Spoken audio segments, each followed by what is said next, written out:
Oh, gosh. All right, good morning, everyone. I think we have quorum. Thanks for coming. So welcome to meeting 20 of the Parks and Environment Committee. Welcome to members of the committee. Good morning. And to the other members of council in attendance, nobody here today. And to the members of the public, especially my constituent, Ms. Karen Bach. Perfect attendance. For those in the room with us, the screen at the back of the room provides real-time updates concerning where we are in the agenda and what's coming up next. You can follow the agenda and debate on your computer, your tablet, or your smartphone at www.toronto.ca/council.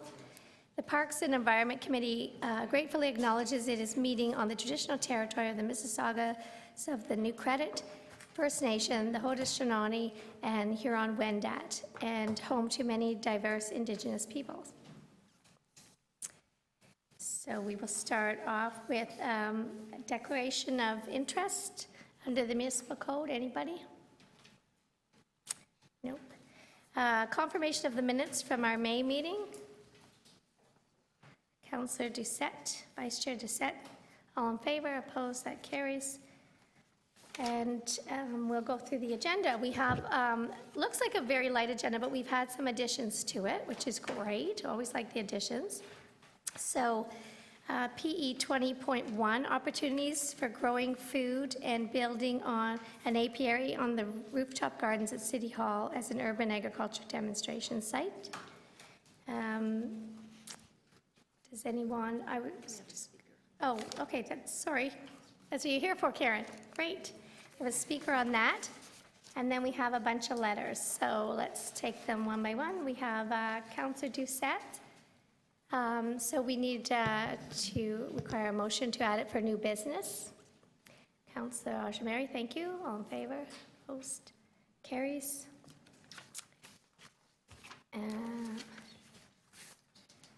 And there's my letter, so we'll just add that. All in favor? Opposed? That carries.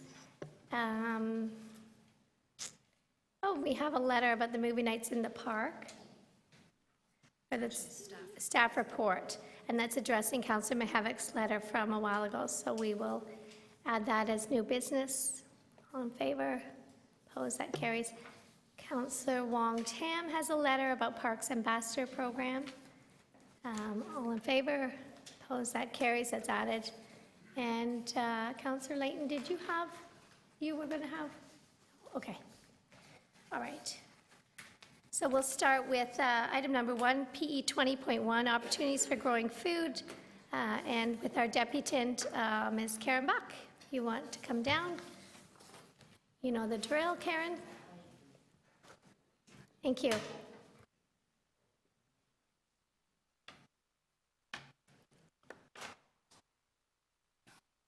Whoops.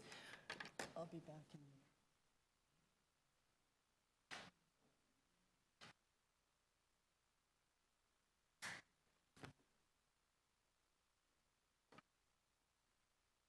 So good morning, everyone.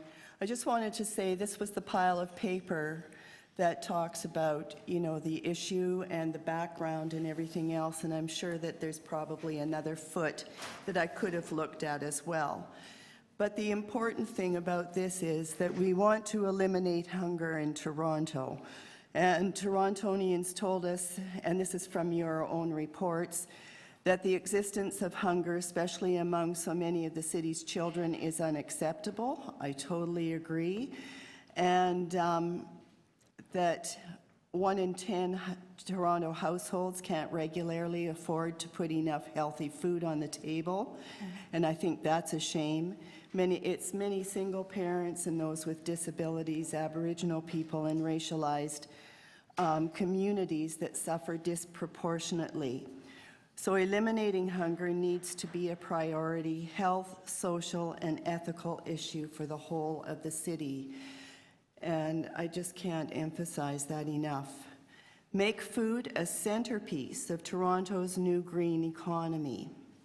And once again, your documents say, in speaking to Torontonians during the consultation and engagement process, most people were surprised at how important food is to Toronto's economy. So let's boost that economy and make it work for us. Then green space and health inequities. I already talked about the food inequity, and now green spaces in areas near vulnerable populations, including people living on low income, racialized groups, older adults, and children have been found to be particularly important. And evidence suggests that the health benefits of green space are more pronounced for lower socioeconomic groups and other vulnerable groups. And you've already identified that City Council is to prioritize green space investment in the 31 neighborhood improvement areas. Totally agree. The Board of Health urges the Minister of Municipal Affairs and Housing to strengthen policies for provisions of green space in land use planning documents. And that's what you have to do. You have to protect those green spaces every way that you can legally. So that means you've got to develop your supportive policies that you've already talked about. And it isn't just green space for green space sake. It's for stormwater, it's for trees, it's for urban agriculture, and it's for active recreation. In recognizing the growing importance of locally grown food and urban agriculture, Toronto City Council adopted GrowTO. And you've got documents that tell you how to move that program and put it in place so that we can eliminate hunger.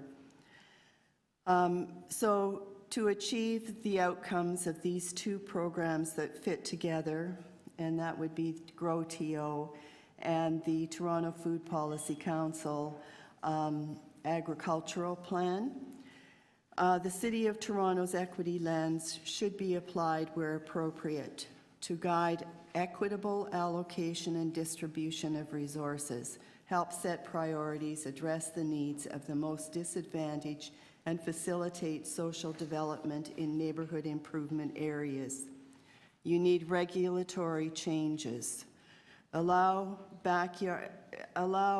urban agriculture to happen where it can happen in the city, and that is, there's so much green space really in the city on private property and public places that let's use it. So develop these supportive policies, and they're already outlined. Make sure it's in Toronto official plan. Link growers to the land and to the green spaces. Update all your city policies, zoning, and bylaws to enable and encourage urban agriculture. Work with the city to implement urban agriculture and community gardening initiatives. And please look forward. This is right within your documents. Create an urban agriculture program at the City of Toronto. Update city policies to support and implement urban agriculture. Provide incentives. And I guess why I'm talking about this is because I'm not so disappointed that you didn't get your beehive and maybe your urban agriculture on the roof. I believe that that money should be spent on the really big program that actually puts in place the solutions that we need in the City of Toronto. And we've got a long tradition of urban agriculture, and that was during the Depression and the 2 World Wars. I love the idea that there's the STOP program and the Community Regent Park program, and that there's children's gardening and eco programs. And I want to tell you about Stephen Biggs just before I leave. He's somebody in North York who is qualified to be an urban leader, if he would ever consider taking that position, which is what I think you need, is 31 urban leaders to put these programs right in place. He's the no-guff vegetable gardening guy with his family. His whole front yard and his whole backyard in North York are gardens, producing food. He works with his kids in the kitchen, preparing food for the family. He's an absolutely wonderful person and went to the University of Guelph and has an agricultural degree. We need people like him on the ground putting these programs in place. Thank you. Thank you very much, Karen. Any questions of the deputant? Seeing none. Oh, Councillor Carroll. University of Guelph, I was just whispering to Councillor Jamari, who knows because you have the urban farm. The University of Guelph is doing food security work, and I know they're traveling the universe talking to the private sector. Have we ever had them here to speak to some of the not-for-profit environmental groups that you monitor so many of them? I heard Stephen Biggs when I belonged to the Beaches Garden Society, and he was one of the guest speakers there. But I've never gone to anything that I've seen. I'm sure there's been a lot, because it talks about a lot of consultation with neighborhoods and inviting people. But I think education is great, showpieces are great, but if they are taking money from actually putting the real programs in place, we've got the wrong priorities. And you can talk and you can educate, but if you don't put the programs in place, there was one other thing that I had, and it was in the newspaper, it was a newspaper article, and it says people who are trying to make ends meet don't have time to think about anything else. They need the help to actually stop the hunger and eliminate the hunger. They don't have time to think about anything. They need people to help them. Right. Okay. Thank you. Okay, thanks. Thank you very much. Any other questions? Seeing none. All right, we'll move to questions of staff. Anyone? All right, speakers. Councillor Doucette. Thank you very much for this report. Obviously, we wanted to use our green roof to grow vegetables and help people. And at that point in time, we were thinking that aviaries were a good idea. I think since this request came forward, we've learned a lot about the difference between native bees and honeybees. And I think we agree that there are quite a lot of aviaries around our city, which hopefully are all registered with the province. And if they're not, they should be. But we also have to remember all our native bees, 330 species, I believe there are. Oh, I know they're in Hyde Park. I'm sure that's probably more across the city. So I think this is a good report.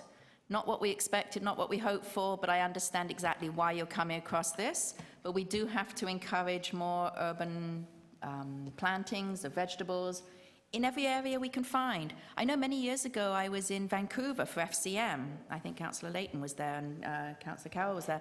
Every empty piece of land there was had a vegetable garden, had allotments. Every empty parking lot, which hadn't been developed on yet, had raised beds and were growing vegetables and had farmers markets. So I tried to do that here, but it didn't always work. So we've got to keep pushing. We've got to protect our bees, our native and the honeybees, and just thank you. This is great. Thank you very much, Councillor Matlow. I just want to share a nice little story. Do you remember a few years ago, in the middle of the crisis with Rob Ford, he stood up and started deriding a request that the school board made to me about contributing Section 37s to a northern landscape project, a landscape project that included Armourstone at Northern Secondary School. And at that point, I belligerently got kicked out of the council meeting during that awkward moment. Anyway, so I just visited that space the other day, and what the students and the staff have done is actually created a community garden within that space. And we just did the grand opening the other day. And this is going to be a space for both the students to learn about urban agriculture, but also the local residents, including a seniors Toronto Community Housing Building just feet away. So it really is a special space. So I just thought I'd share that. It was a really lovely moment. It's great. Yes, we like good news stories. Councillor Carroll. I have to say, I was a little bit depressed by this report. I'm not going to argue with it, but I was a little disappointed. I was hoping that we would push the boat out and do this. I'm glad that we did get to where we got to with our green roof. But I think now that it's there, people have forgotten how far behind we fell on it. We had a pokey little planter up there for years and years and years. It was put up by the legacy city of Toronto. I think, I don't know, it was a little square, 9 by 9, something like that. And it was sad looking, and in some years not cared for at all, sort of forgotten. I've never forgotten, though, that back in the day, in 1998, Mayor Daley brought up a giant busload of people from Chicago. They always go big or go home. And a councillor that was with them, Mary Smith, was intrigued by this goofy little planter on the roof. They went up there so that they could have a view of Nathan Phillips Square, and she asked about it, and they said, well, that's the beginnings of our green roof. And then nothing happened for 15 years. They went back to Chicago, and most people know that famously Chicago City Hall is completely green. Where there is not building infrastructure, there is green. And in fact, they experiment with all sorts of different crops all the time. And yes, they had to spend some money to carry the structural load. It is a model green roof on a city hall for the world. And the idea came from here, except that people take our little ideas that we talk about and don't invest enough in and make way bigger things happen in other places. So I was a little frustrated by the report. I can't help thinking that, you know, if it's possible on the roof of a hotel, if we were willing to push the boat out, more is possible here. But I think the report we got speaks to our constraint as much as anything. Thank you. Thank you very much, Councillor Carroll. And as the writer of the letter, I was dreaming for something like Vancouver City Hall that has the allotment gardens all on the front yard. So yeah, a little disappointing, but I always look for the silver lining in that we're getting our pollinator demonstration garden. So that's a start too. So we'll inch our way forward on that. Okay, so we will adopt the recommendations. All in favor? Opposed? That carries. Thank you. And next up is Councillor Doucette's letter, which is on funding for destination parks. Do we have anyone to depute? Do you have questions of staff? Councillor Rosemary. Exactly.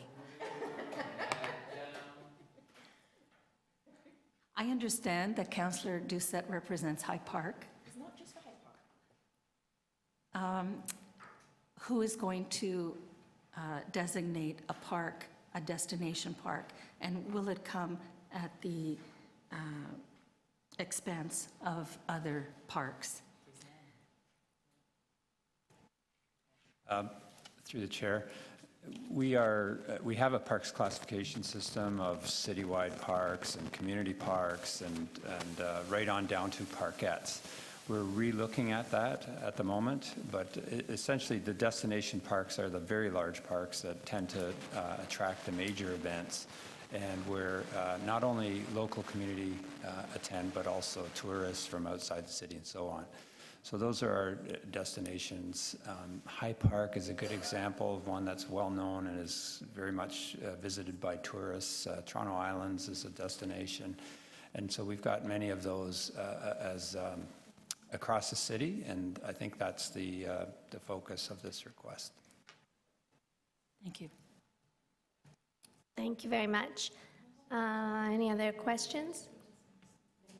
I think we're going to stand this down. Could we just stand this down? We've actually got the wrong one in front of us. I have amended it to talk about the 2018 budget rather than having this come back here in September. So if we can just stand this down, I can get the right version and we can deal with it then. Is that okay? Let's put it at the end of this busy agenda. Please? Thank you. It might be small, but it's a mighty agenda, Councillor Doucette. All right, so we'll stand this down, and then we'll move on to PE 20.3, incorporating Indigenous placemaking in Toronto's parks and capitals projects.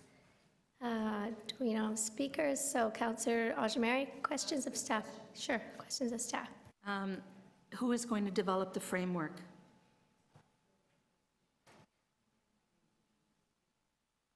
We stood down Councillor Doucette so she can get her new letter, and we're on to the Indigenous placemaking item. So through the chair, we have been having some discussions with the Indigenous Placemaking Council, which is a group of architects and that have been working specifically on things like this in architectural design. A group of? So our thought would be to check back with them and think about an appropriate strategy. Could you just repeat who you're talking to? I don't think A group Councillor... of? So we've been working with a group called the Indigenous Placemaking Council, sorry. And they're a nonprofit that represent a number of architectural firms as well as architects and Indigenous groups that are working around architectural recognition of Indigenous places within various architectural designs. And there's many examples of them. So our thought would be, if directed by committee, that we would reconnect with them and certainly include them in a strategy and come back with some examples of the kinds of work that have been done, not just in Toronto, but across the country. Thank you very much. Councillor Layton? To speak. Oh, to speak. All right. All right. So speakers, Councillor Layton. So I'm going to move that we refer this to the Aboriginal Affairs Advisory Committee. This isn't to say that I don't think that the motion is a good motion or that its intent is meant in the right way, but with a dialogue and the rather public dialogue we've had over the last month about cultural appropriation, it's not just about naming things. And the first couple sentences of this motion speak to that. But it needs to, at its core, be not just about naming things. There needs to be a deeper dialogue with our Aboriginal community, with ourselves, about what reconciliation and placemaking and recognition like that means. And it all starts, for me, with a principle about nothing about us without us. We have an Aboriginal Affairs Advisory Committee here at the City of Toronto who you are all welcome to come and join at our meetings. And it would be, I think I would feel most comfortable if its genesis and us beginning to sketch out what something like this might look like would come from them, as well as they would be the point of contact that when it went back to when a report framework was produced, so that they could comment. So do it both on the way in and on the way and on its way out. So I think that by referring it to that committee, it gives us that opportunity. It will get on their agenda. I'm the co-chair, so I'm happy to make sure that it does. They have had in the past made requests of parks around certain renamings around missing and murdered Indigenous women, and we're actually looking at very specific sites. We hadn't heard back from the Parks Department in a while, so maybe this will make sure that that happens a little bit quicker, which is a good thing. And I think that we should, as a council, as a committee and as a council, lend our support to their work, the Aboriginal Affairs Committee, both at their committee level and who they report to, the Executive Committee. So I just had a question of well, actually, you're not moving anything, but maybe question of staff, just procedurally. I move the referral. Yeah, okay. So would Parks and Environment, could we do presentation? I know you can't have the same item go to this two different committees. So I'm just wondering with Parks, if we could be, or with you as chair of the Aboriginal Advisory Committee, if we could be updated on that. We could, I'm assuming we could ask for an information item. We've done kind of the dual committee things before, in this committee at least. I know that we have, because we've asked our friends in the Environment Office to do it on occasion. It goes to executive. They report to Executive Committee. Okay. You work with the Sure. It can go to, if the report can go through to executive, but you might be able to do a presentation here that updates the committee on what would be going to executive. Just the question to the clerk, we have no issue with that at all. If it goes to the Aboriginal Affairs Committee, and then within the recommendation to Executive Committee, part of it is to route it through Parks and Environment. For that, can that happen? Depend on what executive committee, or what the Aboriginal Affairs Committee does with the item. We can make the recommendation to report back to executive as well as provide an information item, send it to here as a communication. Oh, really? Oh, you can help me with that then. I think it's just a straight referral to. Okay, seems like there's collaboration, cooperation, and keenness to have the information everywhere, which is great. All right, so that was, okay, we're going to hold it down so we figure it out. All right. Another hold down. All right, great. So next up is the report, staff report, inclusion of movie nights in the arts in the park permit category. And this stemmed from, if you recall, a letter from Councillor Mahavik looking for movies in parks. Councillor Apiary, questions? He owns the script. So the recommendations are from staff to approve. Through the chair, that's correct. So, This would require a change to our actual, yeah, I'm unsure about what benefits this would have or what drawbacks it will have. so through the chair, we've been reviewing currently our permit policies and meeting with a number of parks groups around access to parks and the types of things that they want to do. One of the things that we hear frequently is the financial barrier around small community groups wanting to do smaller events in parks that require these kinds of permit fees, which cumulatively, according to the number of events we have, actually don't add up to that much money, but actually are a barrier to operating these nonprofit events in parks. So if the fee is roughly $120, what we're hearing is that's sort of a collection amongst the group to pay these fees, when they also have to pay for things like the movies and the projectors and things like that. So this is really just, within the power that we have to try and help these groups access parks, contributing to that process so that these events can go on. And the idea would be that it encourages more of those events to happen. So it states that the permit be limited to one performance in a pre-designated park area or one event, Correct. and that staff will consider a cap on the number of permits issued on any single day or year. So this is very similar to the approach that we have with the Arts in the Park category, and it came from a concern from a number of councillors around overburdening certain parks that are very, very popular with too many events. So our process is if there are a number of events that are being requested for the same park, to check back with the councillor from a consultation perspective to ensure that residents are on board with the level of activity with. So it's not, under item D, a limit of one performance. It just, B and D seem to cancel one another out. So the permit would be, as an example, for one performance rather than a series, right? So it's intended to be a single focus. So if there was a festival or something like that was being held, the intention of this permit is not for that. It is for smaller base community permits with less than 250 people.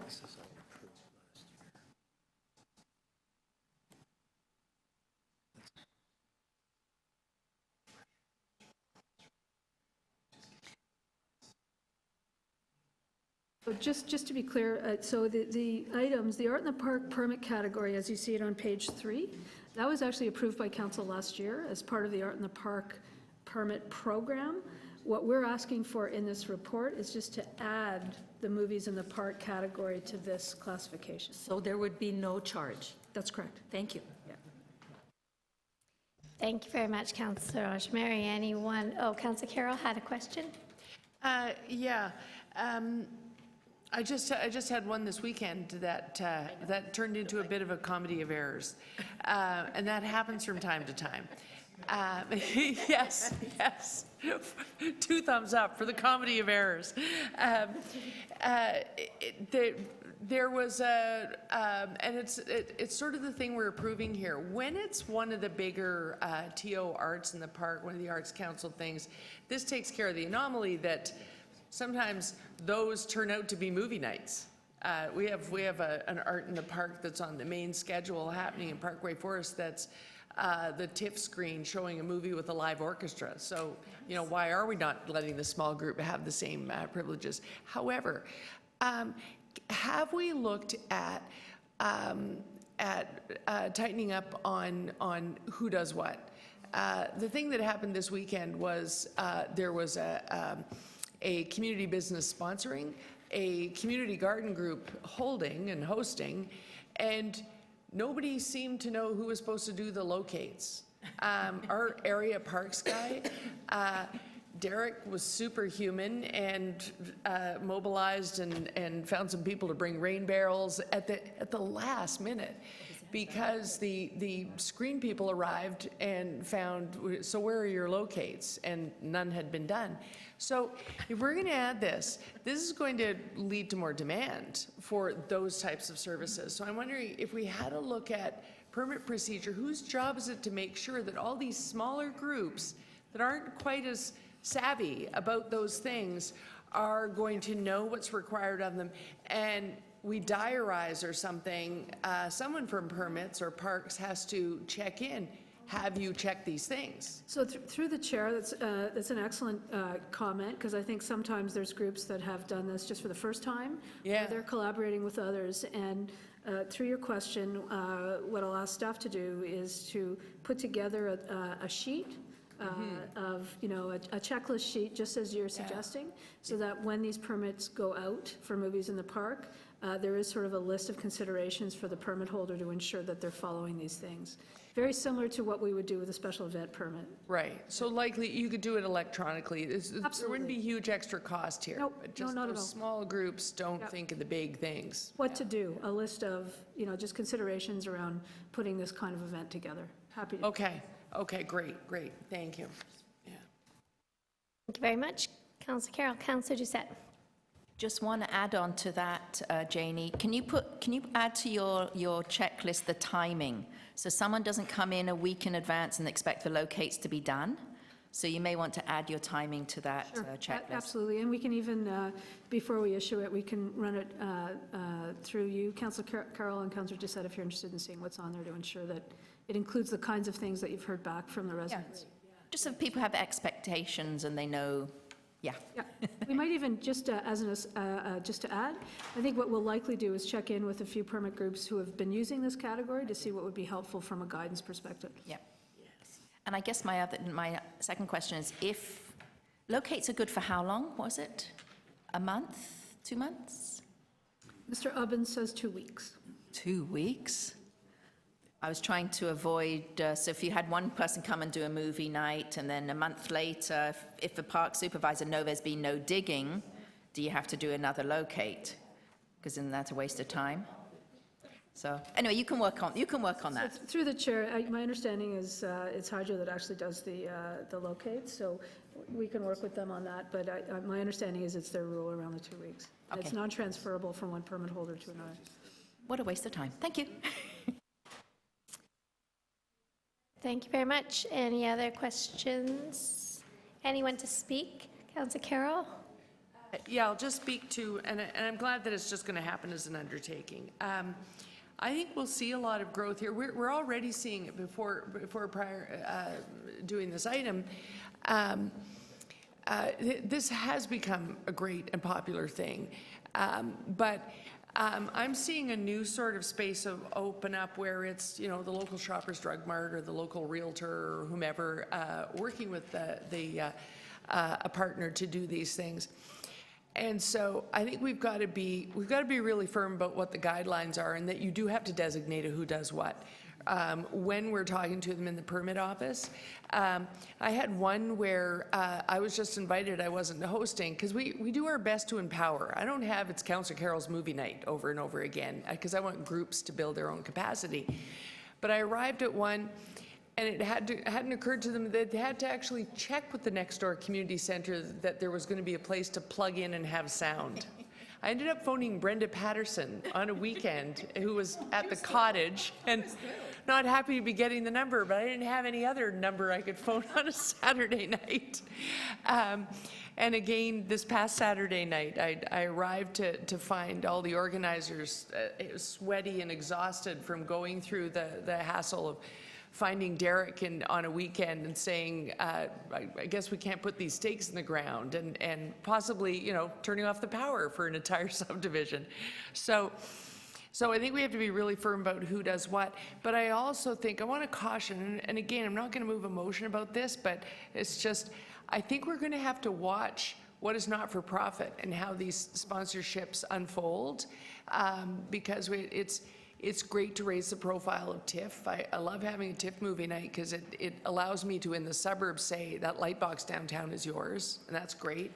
But I am starting to see now the local realtor and the local mall sponsor. If we're going to be providing free services, and this really starts to grow and grow to what we're really providing is a lot of free advertising to well-heeled businesses, we will have to be prepared to examine that. Right? I think we're going to have to be careful about that. So far, what I've seen is modest. They're not logoing to death our park for the night. They're really just doing a community goodwill piece.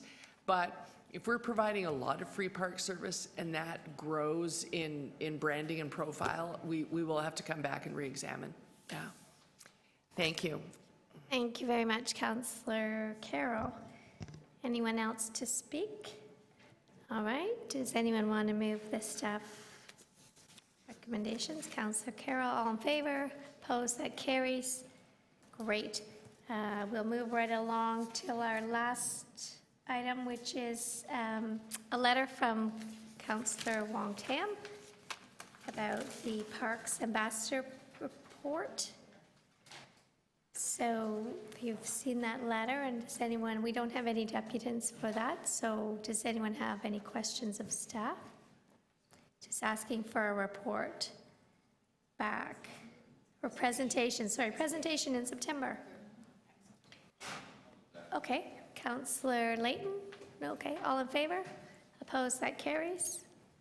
Hey, where are you going already? Come on. Don't leave us. Thank you. Thanks. We're almost done. Yeah. Right. So now we're going to go back to the two items we stood down. So Councillor Doucette, yours is up first, and so you have the newest letter from Councillor Doucette. Questions of staff? Or okay, Councillor Doucette wants to speak. I don't know if anyone else does. Take it away. I have changed the requests to ask for this to go back to the 2018 budget, because that's obviously where it has to be. Listening to Councillor Apiary and a lot of other councillors have destination parks in our wards. And what's happening now is we're borrowing, stealing, taking from Peter to pay Paul. So when Hyde Park needs more money, our staff have to take from the rest of the parks in our neighbourhood and in the surrounding area. And I don't think that's right, because we need all of our parks to get all the funding they deserve, whether it's for maintenance, whether it's for upgrades, or whatever we're doing. As an example, as everyone knows, Hyde Park has amazing cherry trees. And every year we are inundated, and I mean inundated, with thousands and thousands and more thousands of people who come to look at these stunning blossoms. Now, I want to thank Councillor Layton for having cherry trees in Trinity Bellwood. I want to thank Councillor McMahon for planting cherry trees in the beach. I know Councillor Thompson is getting trees or has trees in his area. We need to get these trees around the city so in 10 years' time, not everyone comes to Hyde Park.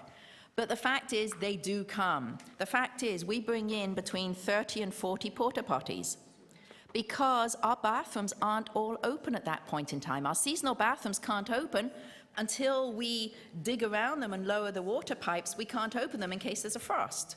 So you have all these buildings of bathrooms which are not open. We bring in garbage cans. We put up signs saying, don't climb the blooming trees.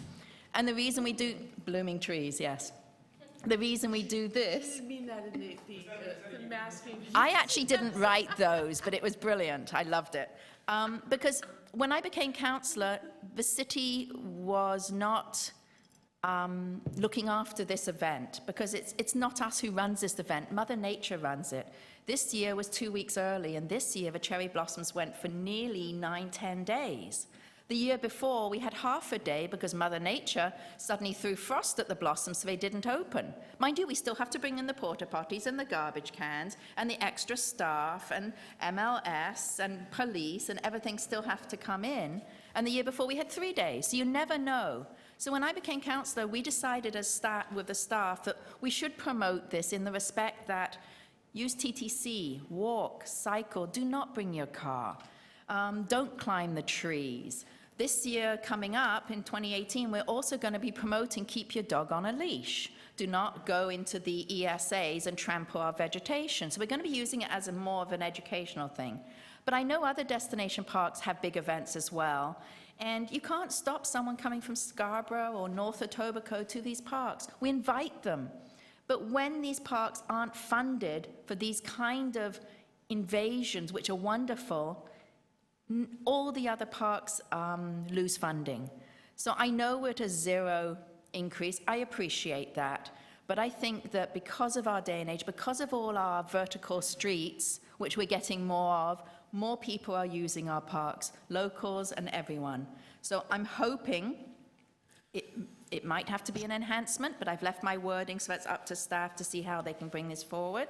I hope this will not benefit just Hyde Park, but all of our destination parks across the city. Thank you. Thank you very much, Councillor Doucette. Anyone else to speak? All right, would you like to move your... Love to move this. Thank you. All in favor? You could get kicked out of Opposed? council for saying that. Carries. All right, great. And now we're going back to our last item, which was in Okay. PE 20.3, the Indigenous placemaking, and we were just trying to work on some wording. So it's apparently you can't refer to another committee, even if it's an advisory committee, so I need to withdraw the motion that I submitted earlier, and I have a second motion to put in.